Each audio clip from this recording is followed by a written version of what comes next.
Greetings, African people. I'll be quiet for a little while, but these birdies, as soon as they hear my voice, they start chirping. So bear with me.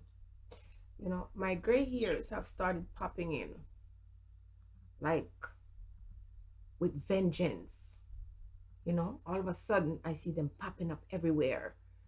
And they remind me that I have lived. Yes, they remind me that I've been around for quite a while now. And so, as they pop here and there, and I can't stop them from popping, it makes me ask myself a lot of why questions. And I'm going to do the same thing to you today because we're delusional, or the facade, the illusion of inclusion causes us to lose sight of truth, either because we can't handle the truth or because it's easier to live with denying the truth. Now, I want to talk about shock and awe today. Ever since that man came up with that expression, shock and awe, we have been living in shock and awe conveniently. Now, let me start out with this story. There's a police officer in Jamaica. That officer shot and killed the 8th-month pregnant woman because she was swearing. This is why sometimes I say, what the heck with all this story about swearing when individuals are murderers? So this man killed her because she was swearing at him or to him or around him. I don't know the whole story. And he has recently been acquitted after it being in the court system for 5 years, which is usually what happens. Drag it out in the court system until the people forget about it, and then you acquit the person, either because they have money or they're tied to power. He was murdered. He murdered this girl and injured her sister, and of course threatened to kill the other one. And people are in shock and awe. People are in shock and awe in America when a police officer, or any person for that matter, shoot and kill a black man. Really? You're in shock and awe? 2017, black men used to be tied to trees and hung. Black men, based on some article which people try to deny now, was said to be encouraged to be tarred and feathered and tied to 2 horses and ripped apart to teach the other Negroes a lesson. And yet we are in shock and awe. Let's go back to Jamaica again. Just recently, women were being kidnapped, women were being raped, women were really losing their lives. It was like there was a serial killer running around. It's something that is happening in our culture, but it seemed to have expanded around a very short period of time. And the political leaders, the women in Jamaica, they were not talking out about it. They were not marching about it. The political female ambassadors who claim that they're all about women's rights, they didn't do nothing about it. They didn't say anything. They just went on social media and posted pictures of themselves looking beautiful. And then Alkaline was arrested and accused of being involved in some community gang relationships. And all of a sudden, we heard nothing more about those women who were being murdered, that gruesome killing of that schoolgirl who was found with all kinds of things in her body part. All of a sudden, somebody comes out and talks about harvesting of human parts, and those imbeciles came out and started mocking the man and saying that that was not true. And then all of a sudden we heard that there are going to be laws against saying things on the internet that was not true, and blah, blah, blah, blah. And the death of these women, silenced. And when we hear about another woman missing again, there is more shock and awe. 2 men, 2 pastors were accused recently of raping the little minor girls. Shock and awe. there's always shock and awe.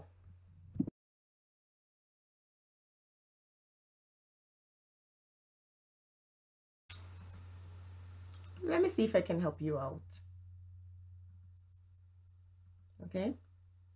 Because right now, that police officer, that murderer who killed and injured the other women, uh, is said to be a Christian. As if being a part of a religion makes you immune to doing certain things. It is Christianity that went in all parts of the world and did some horrible things. It was Christianity that was introduced to African people. And as they had the Bible in one hand, they grabbed them and put them on ships and sent them around the world to be slaves.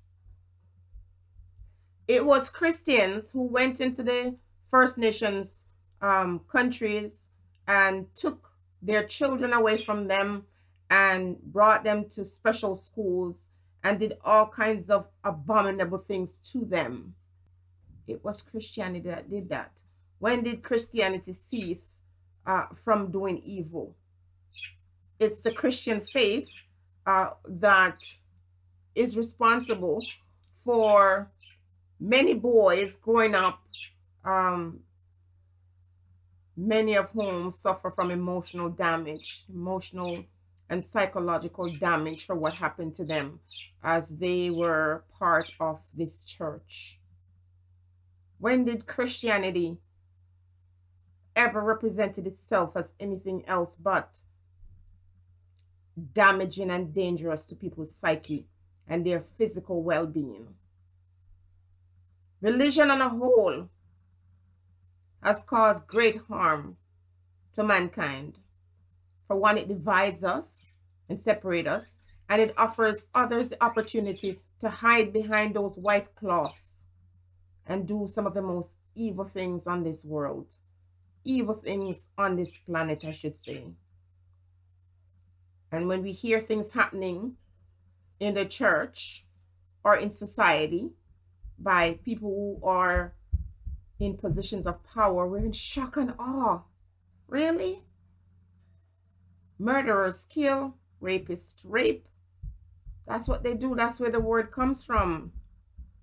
Murder being the root word, and murderer applying to the person who does the act. So is rapist and raper. But we are in shock and awe, always taken off guard, always surprised, always shocked about things that we see from time immortal, always devastated about something that isn't happening.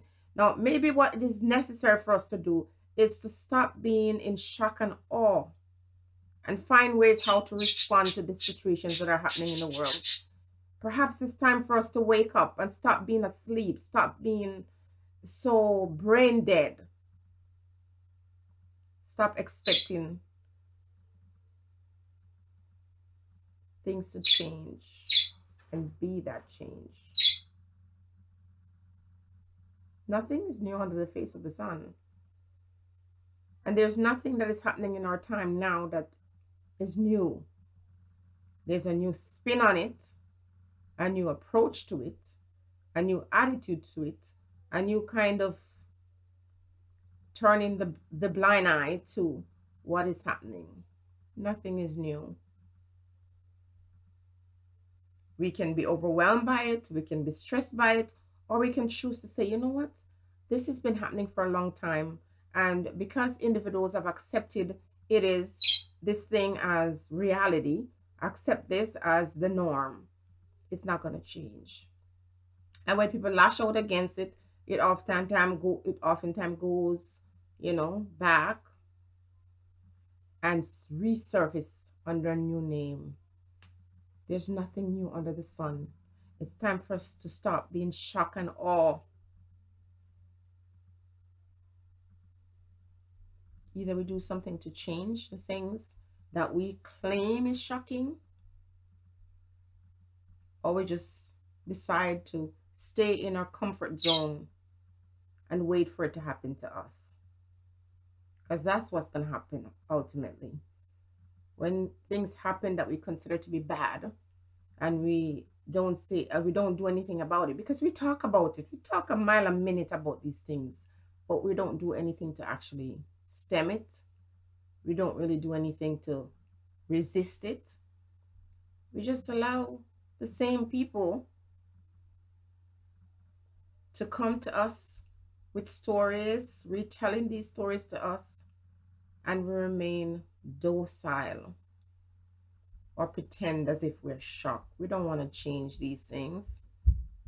So Jamaica, people of Jamaica, when you get tired of these things that are shocking, when you get tired of awing, you're going to do something about it. I do believe that the time is coming. And what I foresee, it is not good. It's very frightening. There's an opportunity to stem the tide of violence and crime in Jamaica if people really want to do that. There's an opportunity to give women equal rights and justice in our time.